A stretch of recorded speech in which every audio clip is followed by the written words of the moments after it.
I should have listened to the weather warnings. I should have stayed in Seattle.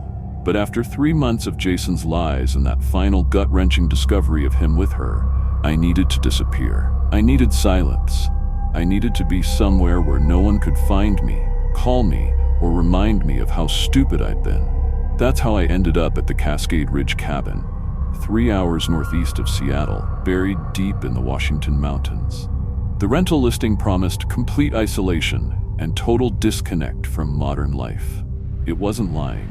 The cabin was exactly what I needed, a small, rustic A-frame with rough-hewn log walls, a stone fireplace, and windows that looked out onto an endless sea of evergreen trees. The nearest neighbor was 5 miles away. The nearest town, Timber Falls, was 15 miles down a winding mountain road. Perfect. I arrived on a Monday afternoon in mid-December. The sky was gray and promising snow, and the air had that crisp, clean smell that only exists in the mountains. I unloaded my bags, just clothes, books, and groceries for a week. No laptop, no tablet. I'd left my phone in the car, turned off. This was going to be pure, uninterrupted solitude. The first 2 days were exactly what I needed. I woke with the sun, made coffee on the ancient gas stove, and spent hours reading by the fireplace. I took long walks through the woods, my boots crunching on frozen ground. At night, I'd watch the stars through the skylight above the loft bed and feel my mind finally starting to quiet. But on the third night, everything changed. I'd been monitoring the battery-powered radio. A major winter storm was coming. They were calling it a historic blizzard, the kind that hits the Cascades maybe once every 20 years. I wasn't worried. I had food, firewood, candles, and blankets. I'd weather it out. The snow started falling around 6 p.m. Big, fat flakes that drifted down lazily at first, then faster, thicker, angrier.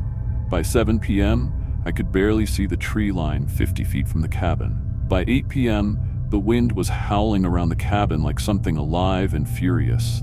I made dinner, canned soup on the gas stove, and tried to read by firelight, but I couldn't concentrate. The storm was getting worse. The wind screamed and the cabin shuddered with each gust. At 9:17 p.m., the power went out. The sudden darkness was absolute. The hum of the refrigerator died. The only light came from the fireplace, casting wild shadows across the walls. I fumbled for my flashlight and clicked it on, then added more wood to the fire and wrapped myself in a thick blanket. That's when I heard it. Footsteps in the snow, slow, deliberate, methodical. I sat up straight. There it was again. The unmistakable sound of someone walking through deep snow. Close. Very close. My first thought was relief. Another person. Maybe someone checking to make sure I was okay. I grabbed my flashlight and went to the front window, pressing my face against the cold glass and shining the beam out into the storm. The snow was so thick I could barely see 10 feet, but just at the edge of my flashlight's reach, I saw it. A figure, standing perfectly still, just watching. "Hello?" I called out. "Do you need help?" The figure didn't move, didn't wave, didn't respond. It just stood there, a dark silhouette against the white facing the cabin. Facing me. A cold feeling crept down my spine. Something about the way it stood, too still, too rigid, felt wrong.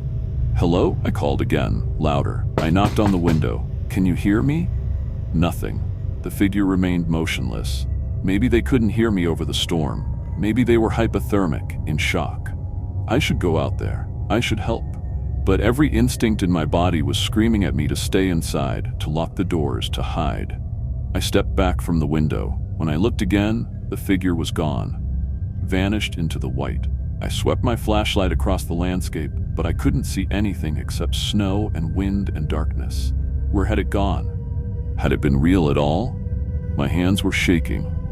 I told myself it was probably just someone checking on me, and when I didn't respond, they left. Or maybe a tree, a shadow, an optical illusion. I returned to the armchair and tried to focus on my book, but I kept listening for those footsteps. 20 minutes passed, the fire crackled, the wind howled, nothing else. Then I heard them again. But this time they were coming from the side of the cabin. Moving slowly along the wall, I jumped to my feet and moved to the side window. For a moment, I saw nothing. Then, there, the figure again, closer this time. maybe 20 feet away, still facing me, still perfectly motionless despite the raging wind. "What do you want?" I shouted. The figure tilted its head, slowly, deliberately, like it was studying me. Then it took a step forward. I stumbled backward, my heart hammering. This wasn't right. This wasn't a lost hiker or concerned neighbor.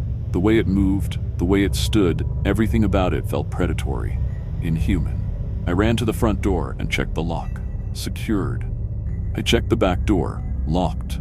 The windows were all latched. I was safe inside. I returned to the side window, barely breathing. The figure was still there, but now it was 10 feet closer. I hadn't seen it move, but it had covered 10 feet of deep snow in seconds. As I watched, frozen in terror, it took another step, then another. Each movement was jerky, unnatural, like a marionette being pulled by invisible strings. I backed away from the window. I needed to call someone. My phone was in the car, 50 feet away, completely exposed. The radio. I grabbed it and frantically turned the dial. Static, static, more static. Then, "Seek shelter immediately. Roads are impassable. If you see anyone outside during the storm, do not engage. Do not engage." The words sent ice through my veins. The broadcast dissolved back into static. I couldn't find the station again. The footsteps again, but this time they were coming from multiple directions. Front of the cabin, side, back. That was impossible. One figure, one person. How could it be everywhere at once? I ran from window to window, shining my flashlight out. At the front window, the figure standing 10 feet away. At the side window, the figure pressed almost against the glass. At the back window, the figure reaching toward the door. They all looked identical. Same height, same build, same unnatural stillness. I was hyperventilating now. This couldn't be real. I was hallucinating. Hypothermia, carbon monoxide, something. Then I heard a new sound that made my blood turn to ice. The back door handle was turning. Slowly, quietly, testing. I grabbed a cast iron poker from the fireplace and crept toward the back door. Through the small window, I could see the figure's face for the first time. It looked human. That was the worst part. It had eyes, a nose, a mouth. But something was wrong with the proportions. The eyes were too far apart, the mouth was too wide, and it was smiling. A terrible, stretching smile that showed too many teeth. The handle stopped turning. The figure tilted its head again, still smiling, then stepped backward into the storm and vanished. I stood there, poker raised, waiting, but the footsteps had stopped. The cabin was silent except for the wind. Maybe it was gone. I was trying to convince myself of this when I noticed something that made my stomach drop. There were wet footprints on the floor of the enclosed back porch. The porch was separated from the main cabin by the door I was standing at. The locked door. It was a small mudroom, closed off from outside by another door that I knew I had locked when I arrived. But there they were, fresh, wet footprints, leading from the outer door to the inner door where I stood. And they didn't look like boot prints. They were bare feet, human-shaped, but wrong. Too long, too many toes. My hands shook so badly I nearly dropped the poker. Whatever had been circling the cabin had gotten into the porch. It had been standing inches from me. I looked down at the handle. The deadbolt was thrown. Thank God. But as I watched, the handle began to turn again. From inside the porch, something was still out there, testing every door, every window, every possible way in. I backed away, my mind screaming at me to run, to hide. But where could I go?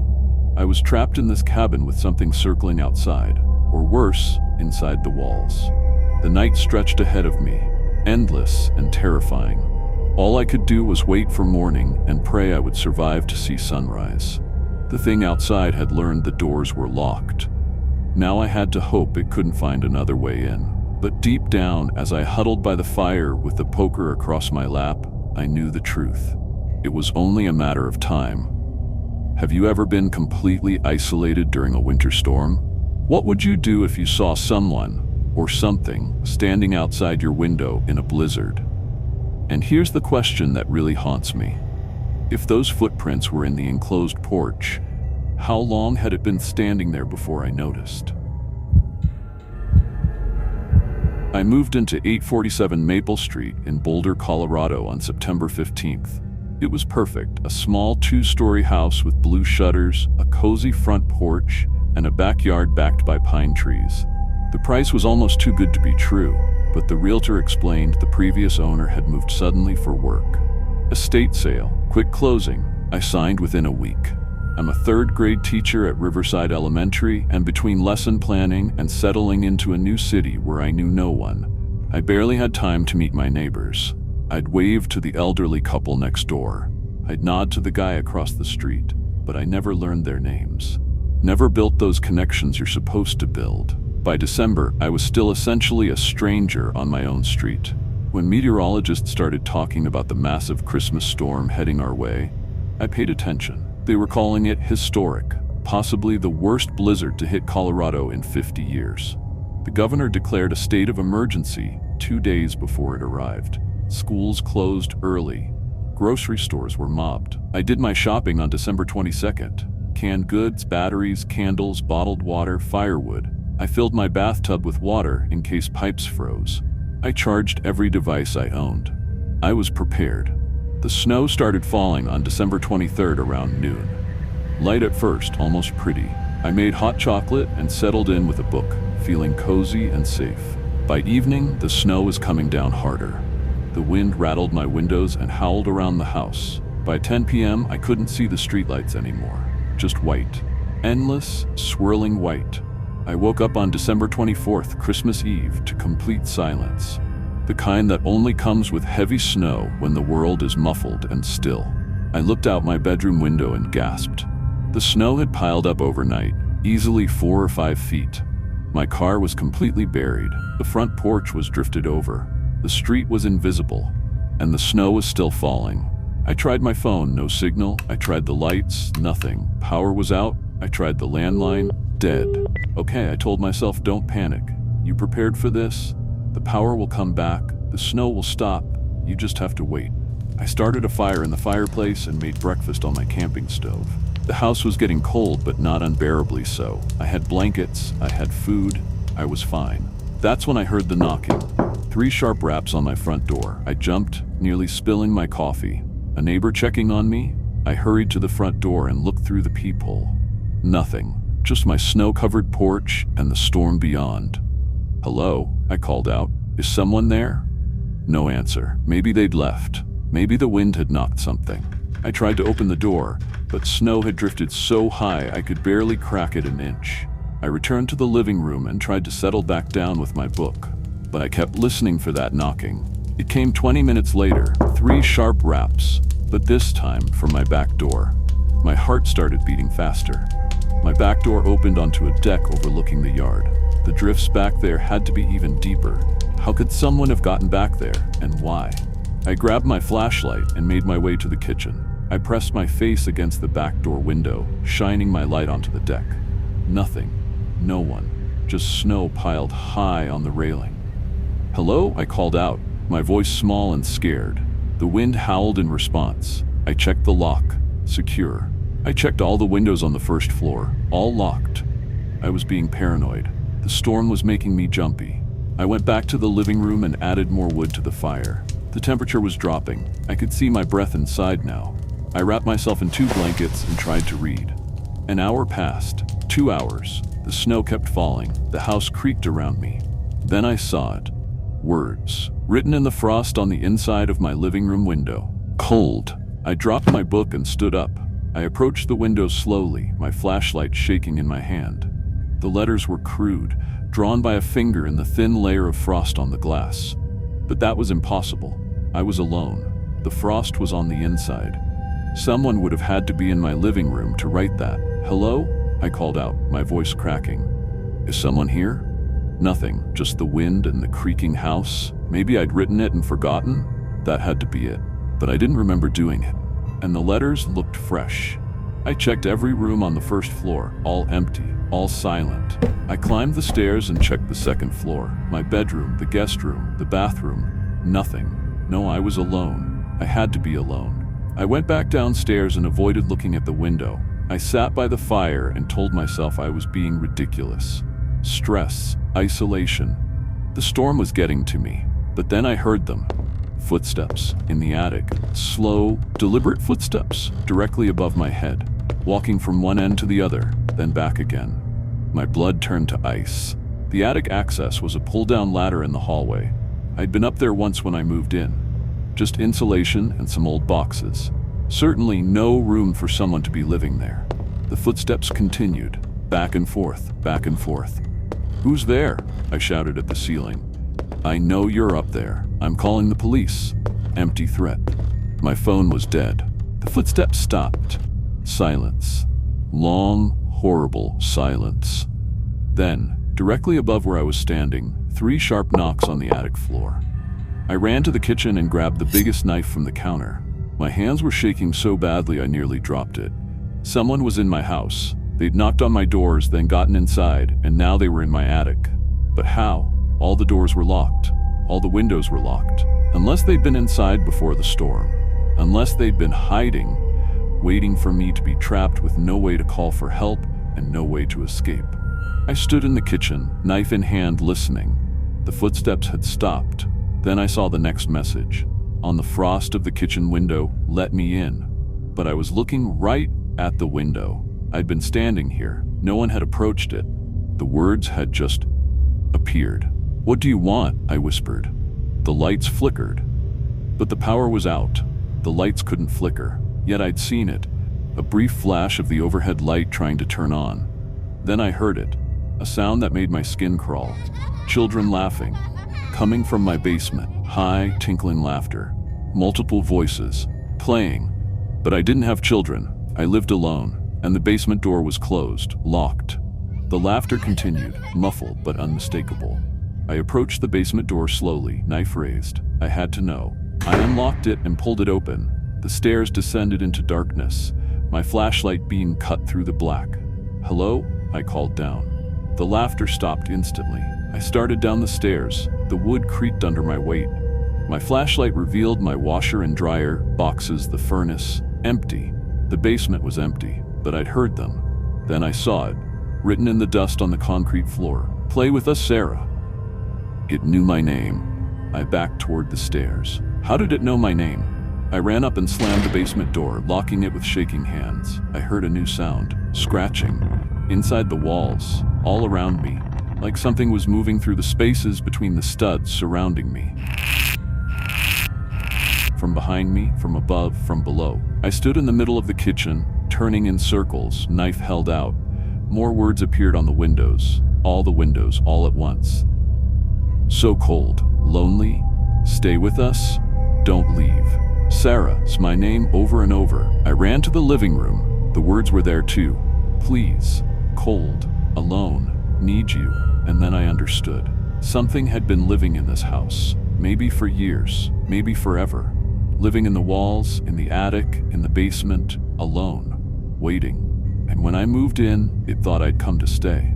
And now, with the storm trapping me here, it had decided we were going to be together, whether I wanted to or not. The scratching grew louder, more frantic. The footsteps in the attic resumed, running back and forth. The children's laughter started again, but this time it sounded wrong. Too high, too sharp, not quite human. And on every window, new words appeared. "Never leave. Ours now, forever." The storm raged outside.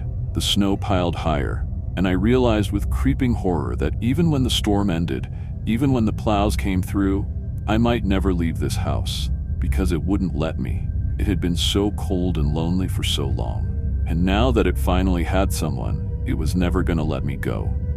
Have you ever felt like you weren't alone in your house? What would you do if you found messages appearing on your windows that no one could have written? I should have stayed on the highway. I should have pulled over and waited in my car. But when you can't see past your own windshield and 18-wheelers are jackknifing on black ice, a rest stop sounds like salvation. Mile marker 237. Interstate 80, somewhere in the vast emptiness of Wyoming. The sign appeared through the whiteout like an answer to a prayer. I took the exit, doing maybe 15 miles an hour, my hands white-knuckled on the steering wheel. I'm Rachel Chen, 29, traveling nurse. I'd been driving from Boston to Seattle for 3 days. This was supposed to be an adventure, a fresh start after breaking up with Michael. The parking lot materialized through the snow, a flat expanse of white with dark mounds that I realized were vehicles. 8, maybe 9 cars and trucks, all buried under heavy drifts. No tracks, no signs of recent movement. Everyone was probably inside, waiting out the storm. I parked close to the building and grabbed my phone. No signal. I'd just have to wait it out. The weather service said the blizzard would pass by evening. I pulled my coat tight and stepped out into the storm. The cold hit me like a physical blow. The wind shrieked, driving snow into my eyes. I could barely see the building 30 feet away, just a low, dark shape against the white. I reached the main entrance and grabbed the handle. The metal burned my skin even through my gloves. The door opened easily, too easily. I stepped inside and the wind slammed it shut behind me with a bang that echoed through the building. The sudden silence was disorienting, just quiet and cold. So cold, I turned on my phone's flashlight. The beam cut through the darkness, illuminating tile floors, plastic chairs, vending machines, bathrooms to the left. But something was wrong. The floor was covered in a thin layer of ice, glistening in my flashlight beam like glass. My breath came out in thick white clouds. It was colder inside than outside. That made no sense. "Hello?" I called out. My voice sounded small and muffled. "Is anyone here?" No answer. I swept my flashlight across the room and saw them. 4 people sitting at different tables, absolutely still. Relief flooded through me. Oh, thank God, I thought I was alone. Do you know if I stopped? Something about the way they were sitting. Too still, too rigid. I approached the nearest one, a man in his 50s wearing a trucker's cap. He was sitting at a table, hands wrapped around a paper coffee cup.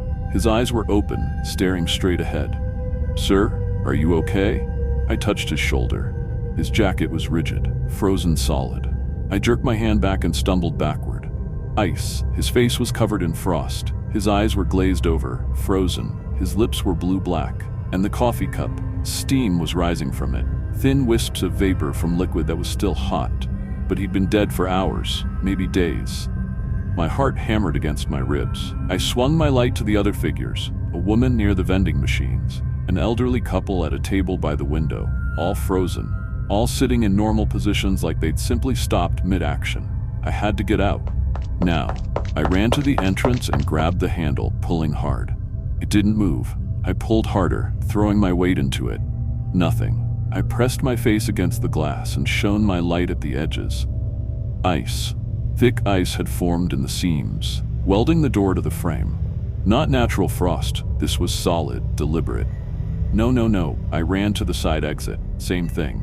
Ice sealed it completely. The windows. I grabbed a plastic chair and swung it at the nearest window as hard as I could. The chair bounced off. I tried again and again. The glass didn't even crack. I dropped the chair, breathing hard. My breath came out in thick clouds. The temperature was dropping. My fingers were going numb. I moved deeper into the rest stop. Everything was covered in that crystalline layer. The air tasted metallic and sharp. I passed the frozen woman by the vending machines. Her mouth was open, and inside there was only ice, solid ice, like someone had poured liquid nitrogen down her throat. I turned away, and that's when I heard it. Breathing. Slow, wet, raspy, coming from the bathroom hallway. I froze. The breathing continued. In and out, in and out. Each exhale sounded thick like air passing through liquid. "Who's there?" My voice cracked. "I need help." The breathing stopped. Silence. Then, footsteps. Slow, wet footsteps on the ice. Coming closer. I backed away, my light shaking. Something was moving in that hallway. The footsteps stopped just beyond my light's reach. Nothing emerged. Then I heard it again, that breathing. Right behind me. I spun around. Nothing, just the frozen travelers and ice-covered walls. But now I could see wet footprints on the floor, leading from the bathroom hallway, circling the frozen woman, passing within inches of where I stood. Something had been walking around me, and I hadn't heard it until it wanted me to. The cold was seeping through my coat into my skin. Each breath hurt like inhaling knives. I had to keep moving. I couldn't end up like them. I headed toward the back, past the bathrooms, toward toward what I hoped was a service area. The hallway narrowed. More ice on the walls, thicker here. It had formed in strange patterns, handprints, faces, screaming mouths. I found a door marked Employees Only and tried the handle. It opened with a metallic shriek. Inside was a break room, employee lockers, a table, and sitting there was another frozen body. A woman in a rest stop uniform. She'd been trying to run. Her chair was pushed back. One hand reached for the door. Her face was turned toward me, mouth open in a scream. And the ice had formed spikes inside her mouth, protruding from between her lips like teeth. She'd been frozen from the inside out. I could see it in the cracks in her skin, the ice crystals growing from her tear ducts. I backed out and my flashlight beam swung across the wall. A message, written in the frost, cold, just that one word, freshly drawn. While I'd been in the break room, something had written on the wall outside. The breathing started again, closer. So close I could feel it, cold breath on the back of my neck. I whirled around, light raised, nothing, just the empty hallway. But I could see my breath mixing with something else. Something was standing right in front of me, breathing, and I couldn't see it. I ran. My boots slipped on the ice. I could hear those footsteps behind me, wet slaps on ice, keeping pace no matter how fast I moved. I burst into the main rest area and pressed against the wall. The footsteps stopped, but the breathing continued, all around me now. More words appeared on the window, letters forming in the frost. So warm. Frost was covering my coat. Ice was forming on my eyelashes, my hair. Every breath felt like swallowing needles. I looked around desperately. My eyes landed on the information board. Behind the plexiglass, a fire alarm. I smashed the plexiglass and pulled the alarm. Nothing, no sound. The power was out, but the breathing stopped. Completely. In that silence, I heard something else from outside. An engine. A car was pulling into the parking lot. Hope exploded in my chest. Someone else. Someone who could help. No, the realization hit me. They would come inside. They would see the dark building and think it was shelter. They would open that door and be trapped just like me. More prey, more warmth. I ran to the entrance and pressed my hands against the glass, screaming, "Don't come in, stay in your car." The ice on the door was melting. Water ran down the glass. The seal was breaking. The door swung open. A man stood there, backlit by headlights. Oh, thank God, I thought this place was abandoned. Is everyone okay? He stepped inside. The door swung shut behind him. I opened my mouth to warn him, but the words wouldn't come. Frost was spreading across my hands, my arms, creeping up my neck. The man saw me and his smile faltered. "Hey, are you?" The breathing started again. Right behind him, he turned slowly. "Hello?" His words cut off. His eyes went wide. He was seeing it now, whatever I couldn't see. He opened his mouth to scream, but no sound came out, just vapor as the warmth was sucked from his lungs. I tried to move, but the ice had me. I could feel it forming inside me, in my chest, spreading through my lungs with each painful breath. The man collapsed to his knees, frost already covering his face. His hand reached toward me. Then he went still. My vision was getting blurry. Frost was forming over my eyes, but I could still see the parking lot through the window. Still see the headlights, and behind those headlights, more vehicles pulling off the highway, more travelers seeking shelter. The door would open for them. It always opened, and they would come inside. Into the frozen mile that fed on Interstate 80, waiting for winter, waiting for storms, waiting for people like me to pull off the highway and step through a door that opened too easily. My last thought, as the ice filled my lungs and my heart stopped, I should have stayed on the highway. I should have stayed in the cold. Because the real cold, the killing cold, wasn't outside. It was here. Waiting. Breathing. Always breathing. Have you ever stopped at a rest area during a storm and felt something was off? What would you do if you pulled into a parking lot full of abandoned vehicles? And here's what keeps me awake. How many rest stops along America's highways have something waiting inside? Share this with someone who's about to take a road trip, or someone will think twice before seeking shelter during the next storm. Drop a comment. Would you have tried to warn the next traveler, or kept quiet, hoping they could help? Let me know.